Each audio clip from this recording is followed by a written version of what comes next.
జీవితంలో నిదానం ఎలా వస్తుంది, మాధుర్యం ఎలా ఉంటుంది, దీన్ని మనమే నిర్ణయించుకోవాలి. మనం చేసే పనుల్లో, మనం చేసే అన్నింట్లో తీయదనం, మాధుర్యం ఉండాలి, కాఠిన్యం ఉండకూడదు. ఇవన్నీ మనం తీసుకునే దాన్ని బట్టి, మనం నడుచుకునే దాన్ని బట్టి ఉంటుంది.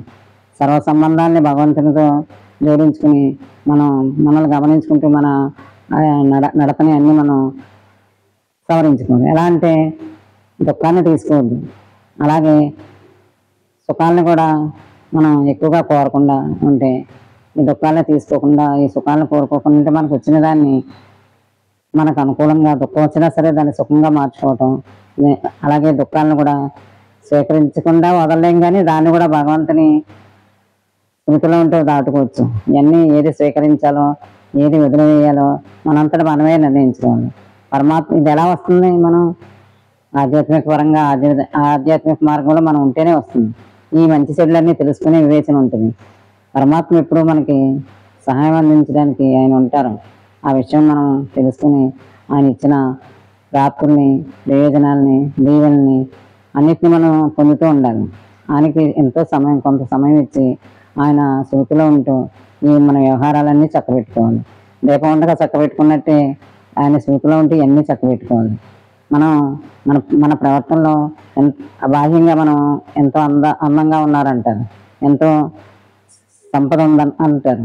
ఇవన్నీ ఉన్నా నిజంగా జీవితంలో సుఖం, మాధుర్యం ఉండదు, పొందలేరు, అనుభవానికి రాదు. మాధుర్యంగా ఉండాలంటే ఎలా ఉండాలి? బాహ్యంగానే కాకుండా లోపల అంతరంగికంగా కూడా మాధుర్యం ఉండాలి, తీయదనం ఉండాలి. అందరితోనూ మన ప్రవర్తన ఎలా ఉండాలి? ప్రేమ పంచుతూ, తీగా మాట్లాడుతూ మనల్ని మనం సరిదిద్దుకోవాలి. మనం అప్పుడు ఎలా, మనం కొంచెం వికారంగా ఉన్నా కూడా అందరికీ ఏమనిపిస్తుంది? మీతో మన ద్వారాలకు ఎలాంటి అనుభవం అందుద్ది? ఎంతో సంతోషంగా ఉంటారు. మనతో రెండు మాటలు మాట్లాడినంతకీ వారు ఎంతో సంతోషంగా ఉంటారు. వీరి సమక్షంలో ఎంతో తీయదనం ఉందని ఫీల్ అవుతారు. అదనమాట మాధుర్యం అంటే అది మన నుంచి ఇతరులు తీసుకుంటారు, మనం ఇవ్వాలి. కష్టాలు ఇవ్వకూడదు, దుఃఖాన్ని ఇవ్వకూడదు, శాపాలు ఇవ్వకూడదు. ఇలాంటివి మనల్ని సరి చేసుకుంటూ మనం స్థితిలో ఉండాలి.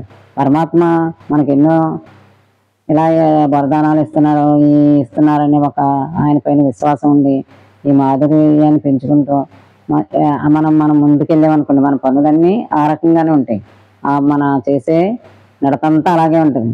మనం అడుగేసినా, నడిచినా, మాట్లాడినా తెలుస్తుంది మన సభ్యత, సంస్కారం, ఆ తీయదనం మన మాటలోనే కాదు, మన లోపల అంతరంగంగానే కాదు, మన వ్యవహారంలో, మన నడకలో అన్నీ, ప్రతి అడుగు, ప్రతి మన కదలికలోనూ ఆ మాధుర్యం తెలుస్తుంది.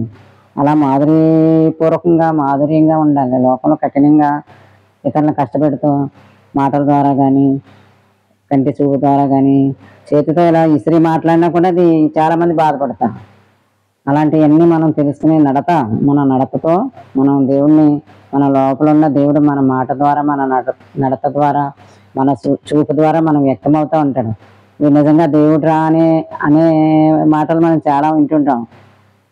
అవి నిజంగా ఈమె దేవతరా అనే మాట కూడా మనం వింటుంటాం. ఈ ప్రకటనలన్నీ మనలో ఉన్న మాధుర్యం వల్లే బయటకు వస్తాయి. మనల్ని మనం ఇలా తీర్చిదిద్దుకోవాలి. మనల్ని మనం ఈ గుణాల ద్వారా, ఈ దివ్య గుణాల ద్వారా దేవతలుగా మనల్ని మనం తయారు చేసుకోవాలి. మనం కోపంగా, కఠినంగా మన చూపుల్లో కానీ, దీంట్లో కానీ అహంకారపూరితంగా మనం ఉన్నాం అనుకోండి, ఎలా ఉంటారు? రాక్షసుల్లా ఉంటారు. మీరు రాక్షసుడిరా బాబు, ఇది రాక్షసురా అన్నట్టుగా ఉంటాం. అలా ఉండకుండా మనల్ని మార్చుకోవాలి. మన గుణాలన్నీ మార్చుకునే అవకాశం మనకు ఉంది. ఎప్పుడు ఉంటుంది అది? మనల్ని మనం గమనించుకొని ఈ అవలక్షణాలన్నింటినీ మనం చూసుకుని వాటిని ఒకటోటిని వదిలించుకోవాలి, ఒకటోటి మంచిని పెంచుకోవాలి. ఈ మంచి చెడులు, ఈ సుఖదుఖాలని, ఈ సుఖాలను చూస్తూ ఈ దుఃఖాలని, వీటిని ఏది నిర్ణయించుకోవాలో, ఏది స్వీకరించాలో వాటిని స్వీకరిస్తూ ఏది విడిచిపెట్టాలో అది మనమే నిర్ణయం తీసుకుని మనం విడిచిపెట్టేయాలి. విడిచిపెట్టినప్పుడు మాధుర్యపూర్వకంగా మనం మధురం అంటే ఏంటి మనమే అన్నట్టుగా తయారవుతాం అనమాట. అలా పరమాత్మకి హితమైన పనులన్నీ చేసి ఆయనకి దగ్గరగా ఉంటూ ఆయన ప్రేమకు పాత్రలు అవ్వాలి. నిజంగా మనం సర్వ సంబంధాలు ఆయనతో జోడించుకోవాలి. మనకు ఉన్నది ఒక్కటే సత్యం, అదే నిత్యం అన్నది ఏంటి? పరమాత్మతో మన సంబంధం అదే ఒకటే నిత్యం అన్న నిర్ణయం మనకు ఉండాలి. అలా నిర్ణయించుకున్నప్పుడు ప్రతి నడక ప్రతి అడుగు మన మన అలా సుభిక్షంగా అందంగా ఉంటుంది.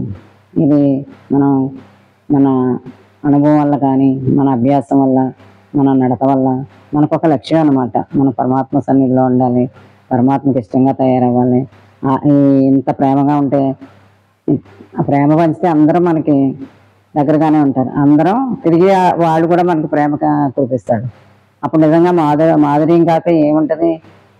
ప్రతి ఒక్కరితోనూ మనం తీపిస్తాం, తీపి తీసుకుంటాం అనమాట. తీయనైనటువంటి అందమైన జీవితం అంటే ఇదే. దీన్ని కాదని దీన్ని దుర్వినియోగపరుచుకుని ఇలాగ కాఠిన్యంగా కఠోరంగా దుమదుమలాడుతూ అలా జీవించడం మనకు సుఖం కాదు. అలాగే దీనివల్లే మనకు అనారోగ్యాలు అయింది. ఈ మానసిక వికారాల వల్ల, ఈ అహంకారాల వల్ల లోపల ఉన్న వ్యవస్థలన్నీ ఎగుడు దిగుడు అయిపోయి అనారోగ్యం పాలైపోతుంది. బీపీలని, షుగర్లని ఇత్యాది అనారోగ్యాలన్నీ ఈ మానసిక పరిస్థితులే. ఈ పరిస్థితుల మీద ఆధారపడి మన ఆరోగ్యం కూడా ఉంటుంది. అందుకని అన్నీ బాగుండాలంటే పరమాత్మపై విశ్వాసం ఉండాలి. ఆయన ఇస్తున్న అన్ని మేలు లాభం పొందాలి. ఆ లబ్ధి ఆ ప్రాప్తి అన్నీ పొందాలి. అలా ఉండాలంటే ఎలా ఉండాలి? ఆఖరిగా ఒకటే మొక్క ఎన్నిసార్లు చెప్పుకున్నాం, పరమాత్మతో మనం జోడించి ఉండాలి. ఆయనతో సంబంధం కలిగి ఉండాలి. ఆయనతో స్మృతిలో ఉండాలి. ఇవన్నీ మనం అనుభవానికి తెచ్చుకోవాలి, ఆనందించాలి. సరేనా?